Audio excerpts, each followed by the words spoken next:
I remember back about 10 years ago or so, when the only things I watched on TNN were the pre-WWF takeover of ECW, and then, afterwards, roller games. A competition where a bunch of teams on rollerblades did laps around an oval track and got points for lapping the other team.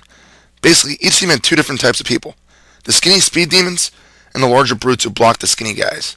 From what I remember, roller games used to be around years before I started watching it. It probably wasn't as violent though, as the newer series showed some brutal takedowns and stuff like that. You'd think it'd get old after a while, but when there's nothing else on TV at 9 p.m. on a Friday night, what else are you gonna do? Of course, there's a game that loosely based off the show. It's also called Roller Games, and it's a bit more off the wall than the series. Basically, the owner of the games is kidnapped by various evil teams and 3 good teams must set out in various locations to save them. Although this could be a pretty lame-ass game, it's actually pretty good. Just don't pay too much mind to the story. Let me explain that first. First, the kidnapping makes no sense. Why would the evil teams kidnap the owner? Who knows? Is the ransom money worth the risk of jail time and the loss of a job? And the evil teams act more like gangs than roller skaters. They gang up on good guys and set up some pretty nasty traps. So I guess kidnapping isn't enough, so they have to add in a few murder charges. Because there's no other reason why guys would be chucking Molotovs and grenades at you.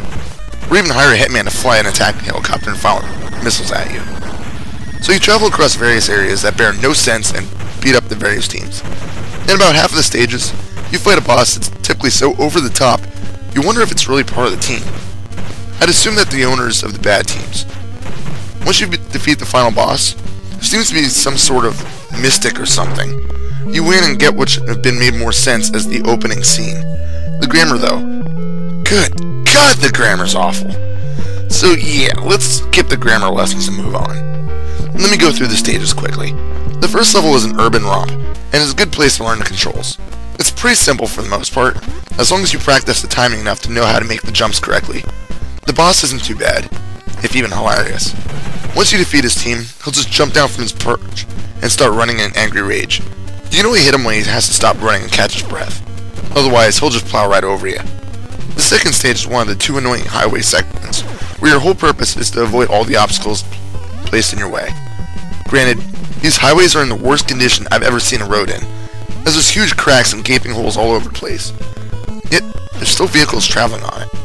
At the end of each one as a boss, you can do nothing but evade their attacks. In this highway segment, it's a chopper that constantly drops bombs at you. It's simple if you just stay at the bottom of the screen and jump over the missiles that come your way. The missiles won't hurt you, but the explosives will. That makes no sense, but whatever. The third level is a junkyard. You'll have to be wary of large wrecking balls that somehow manage not to kill you in one hit. The second part of the stage, however, is a sewer. Why the hell are you skating in a sewer? I'll probably never know, but this is where the game starts to get a little bit more frustrating and difficult. The jumps start requiring more precision, and the safe spots start getting narrower. The boss is a guy who stabs at you with a spear underneath your platform, but once you take care of his crony, he'll come to where you are. He gets simple at that point. The fourth stage is the other highway stage. It's more of the same, and the boss is an annoying truck that just keeps getting barrels thrown from it. It's challenging to actually time your evasion right, so just hope you have enough health to get by. That's what I always did. The fifth area is a jungle. I kid you not. You start in a city, you go to a junkyard and sewer, now a frickin' jungle. Gee, these evil teams really want to make it difficult for you to save the owner of a frickin' roller skating competition. In any case, the first level, 5-1, gets hard near the end because you're on a very narrow beam and have to navigate it, while the platform crumbles at certain spots to let you drop down to your doom. Take it easy in here and you'll be fine. You don't want to fall, because if you do, you have to start the whole stage over. The second stage, though, is where you really want to stab yourself in the neck. The jumps are so narrow, and you'll need to perform them on the moving rafts. If you manage to get to the boss, it's a dude on a jet ski. You need to attack it when it ramps over the dock. It sucks because he takes quite a few hits, and he also takes his sweet-ass time to make the jumps. It doesn't really give you enough time in this segment. In fact, I completed the stage with 1 freaking second on the clock. Talk about cutting it close. The final stage is home to some of the creepy dude who warns you that the worst is yet to come. This is where the game starts getting just ridiculously hard. The first area isn't too bad. It's a stupid maze that you need to navigate. Once you get past that, you hit level 6-2. Stage 6-2 already leaves a bad taste in my mouth no matter what, just because of the Ninja Gaiden. because it's freaking challenging. Does roller games get that close? No, but it does try its luck on it, and it almost succeeds. You have about 130 seconds to navigate a narrow path complete with conveyor belts and spikes. One mistimed jump and you're impaled. It took me many times in order to get this right. And once you think you're at the home stretch, there's fucking flames coming out of the walls. Fall down on a conveyor, and you better scramble to get your ass back up. 6-3 gives you even less time to navigate a few giant ramps containing barrels and spikes. Barrels just do a bit of damage, but the spikes will kill you. The coup de grace is that at the very end, you need to travel downhill and jump into a narrow beam from the center. I really hope you have the controls down by now. If not, you're fucked. Enter this door here to enter the final battle against some grunts and the final boss. He gets up out of a freaking throne and starts performing some sort of martial art that makes him look like a jackass. He wouldn't be so hard if the hit detection wasn't so heavily put in his favor. You can tag above him okay, but if you're down below him, you got about a foot of space where he can hit you easily. And if he hits you down, he might just keep blasting you for a while, so really work on getting some room between you. Once you figure him out, he's not so bad though. There. That's the 6 levels you need to travel through to save the owner. Here's the kicker for the game. The controls. They actually feel loose, and you'd expect that since you're on a frickin' roller skate. You don't just stop in place, but more accurately glide to a stop. Hitting a wall works great to stop immediately though. However, fighting has a much more tighter control system, where you actually move where you want to. The fight scenes feel like a complete waste of time though. The AI isn't very bright, and you can take down the enemies without a problem. But before I get off topic, let me finish my thoughts on the controls, and then I'll get to the fighting. Anyway, let me add some specifics about the control scheme. For jumps, you learn that you don't press jump at the end of a ramp, like you would logically do. Instead, you need to do it a split second before you hit the apex. Otherwise, you'll just undershoot the jump and fall to your death.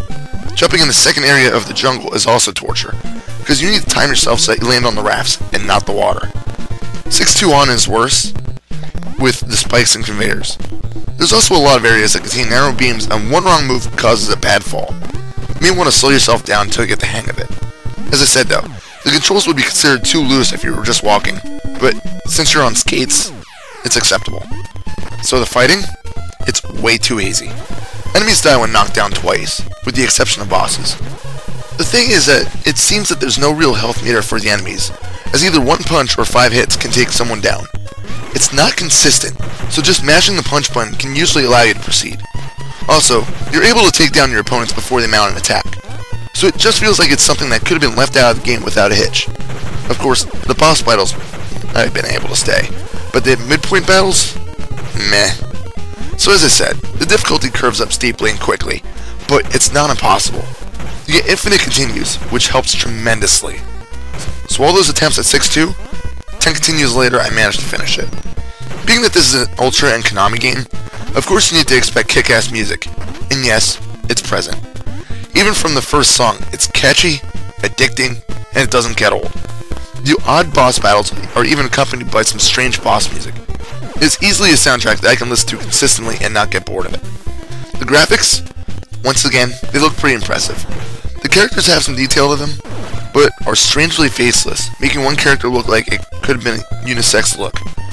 The environments look pretty good, and I was equally impressed by the look of the water in the jungle.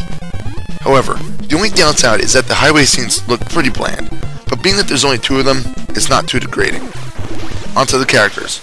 Before I start of each stage, you get to choose the team you want to play as. You can change teams at the end of the level, or if you need to continue after a game over. The 3 teams are the T-Birds, which I would assume to be Thunderbirds, Hot Flash, and Rockers. The main difference between each team is the speed that they work at. T-Birds are the slowest but seem to be the strongest fighters. Hot Flash is the pink chick, who is the fastest but weakest at fighting. The Rocker is the medium one, but seems to be the best suited for most areas. Each character gets a special move that immediately kills any non-boss enemy during the fighting scenes, activated by pressing A and B simultaneously. You get only 3 of these per stage, so I'd recommend saving them for bosses when you can. So what do I think of the game? I believe that's a pretty solid, although challenging, game. You'll probably want to hang yourself with your controller cord near the end of the game, but when you sit back and enjoy the ending, or the bad grammar of the ending, whichever you prefer, you'll feel like you accomplished something. Or not. Final score, 8 out of 10. This is Reaper, and as always, happy fragging.